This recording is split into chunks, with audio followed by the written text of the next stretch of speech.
بصوا يا جماعه، بصوا الجمال وطريه ازاي. بصوا، ودقيق الذره عامل كله بجبنه قديمه، كله بقشطه، كله زي ما انتوا عاوزين كله. استنوا كده، تعالوا عشان دي مكسوره معانا اهي. هشوف عشان انا الصواني عندي ما عنديش غير دول، فطير الدماسي، فطير اللي بدقيق الذره، فطير اللي بخميره، حسب ما كل حد فينا بيسميه. يلا بينا نشوف مقاديرنا ونصلي على النبي كده ونبدا في الوصفه على طول. اول حاجه معايا معلقتين سكر كبار، وفي ناس ما بتضيفش سكر بس انا حابه اضيف سكر. ليه بقى؟ عشان العيال عندي بيحبوه مسكر يعني. وبعد كده كوبايه حليب كبيره، كوبايه رايب، حليب على قشطه، زبادي على حليب، اللي متاح عندكم. انا عندي زبادي دي كوبايه حليب كبيره. ومعايا كمان ربع كوبايه زبده، ربع كوبايه زبده سايحه بس مش سخنه. طبعا الزبده اللي احنا ضفناها ربع كوبايه من دي، اللي هو المج ده انا ما بشتغلش غير بيه. تمام، ربع كوبايه من دي ماشي. يبقى هنا نزلنا بربع كوبايه زبده سايحه، على معلقتين سكر كبار، على كوبايه حليب كبيره او حليب على قشطه زي الموجود عندكم المتاح عندكم، على معلقه خميره صغيره. وانا لما بعمل حاجه فلاحي بحب شويه احط لها خميره من دي، بتوديها في طعم تاني. مفيش يبقى معلقه فوريه عادي، مفيش مشكله. تمام كده، ونبدا نقلب الجماعه دول كده مع بعض. كوبايتين دقيق ذره، تمام، يعني كل اللي هشتغل بيه نص كيلو على كوبايتين دقيق ابيض. الدقيق بتاعنا اللي هو بتاع المخبوزات العادي ده اهو. يبقى كوبايتين وكوبايتين يعني نص كيلو، على رشه ملح كده. ونبدا بقى نسمي بسم الله الرحمن الرحيم ونعجن الجماعه دول. بصراحه العجينه ريحتها تحفه بجد. دقيق الذره طعمه جميل. انا بشتغل بصراحه بدقيق ذره فلاحي، من يعني اللي هو الابيض من عند لما كنت في البلد اشتريته وانا جايه ماشي. عايزين بقى في دقيق ذره الاصفر اللي هو في السوبر ماركت عادي، ممكن تشتروه وتستخدموه اللي انتوا عاوزينه يعني. المهم دقيق ذره يعني. تمام. بصوا العجينه بتاعتي ناعمه وجميله ازاي. دقيق الذره مخليها ناعمه.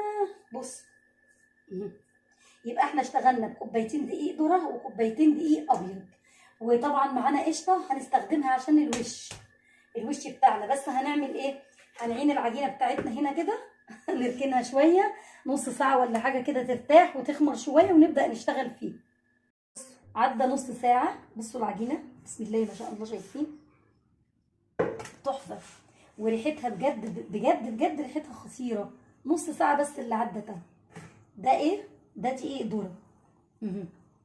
اسمعوا كلامي بس، عشان انا ياما عشرت فلاحين وبعدين انا منهم يعني. انا لما بنزل من البلد ما بمشيش من هناك خلاص. ياما كده قعدت معاهم وياما شفتهم وهم بيعملوا الحاجات دي. هنسمي بسم الله. هو بيبقى كبير على فكره مش صغير ماشي اهو، يعني بنقطعه كبير كده. بصوا العجينه عشان فيها دقيق ذره ناعمه وطريه جدا. وقطعي كده ده على دقيق ذره اهو، بيبقى فطاير كبيره.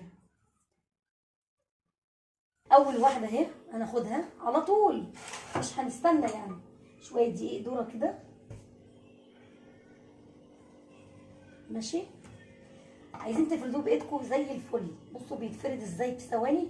عايزين تفردوه بدي برضو زي الفل مفيش مشكله اهو. بصوا على فكره في ناس ما بتحطش دقيق ذره اصلا وبيفردوه على دقيق ذره بس، واخدين بالكم اهو. بصوا دي بتبقى قد كده في الصينيه بتاعتي. بصوا دي زبده على قشطه، زبده على قشطه. عايزين انتوا قشطه بس زي الفل مفيش اي مشكله. وعلى الوش كده وهنسيبها تخمر يعني هنسيبها كمان 10 دقايق هترفع كده، وبعدين نخبزها على طول. بصوا يا جماعه ده نص كيلو دقيق بس، عشان انا الصواني عندي ما عنديش غير دول مؤقتا بخبز فيهم. الباقي دول اللي بيدخلوا فرن البوتاجاز، الباقي اللي عندي في كبار فبيدخلوا فرن الخبيز يعني.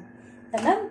طيب عملت ايه؟ عملتهم بالشكل ده. اعملوهم انتوا مدور زي ما انتوا عاوزين، بس انا عشان ياخدوا مكان فما فرقش معايا الايه، ما فرقش معايا يعني المكان الشكل.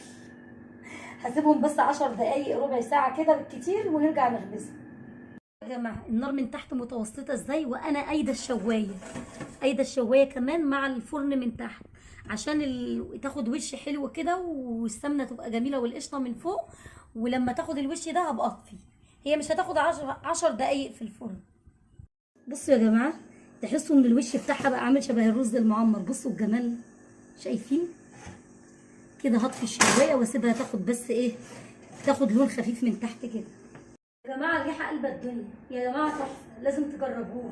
كل ده كده بسم الله ما شاء الله نص كيلو دقيق عمل لنا الكميه اللي انتم شايفينها دي، 4 كوبايات دقيق. تعالوا كده شوفوا بقى وشوفوا النتيجه التحفه. بصوا يا جماعه، بصوا الجمال وطريه ازاي.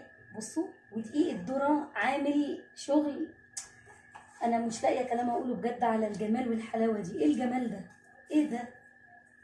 بصوا، كله بقى زي ما انتوا عاوزين، كله بعسل، كله بجبنه قديمه، كله بقشطه، كله زي ما انتوا عاوزين كله. استنوا كده، تعالوا عشان دي مكسوره معانا اهي، هشوفوها من جوه عامله ازاي. بصوا طعم القشطه مع الزبده، بصوا حكايه حكايه مع دقيق الذره. لا هو كده، بصوا كل الحاجات على بعضها والمكونات على بعضها ادت طعم خطير يا جماعه، بجد بجد. ايه الجمال والحلاوه دي، حاجه فلاحي من الاخر بقى. وبصوا لازم تجربوها بجد. اعملوا لنا لايك ومتابعه حلوه منكم عشان نكبر مع بعض. مع السلامه.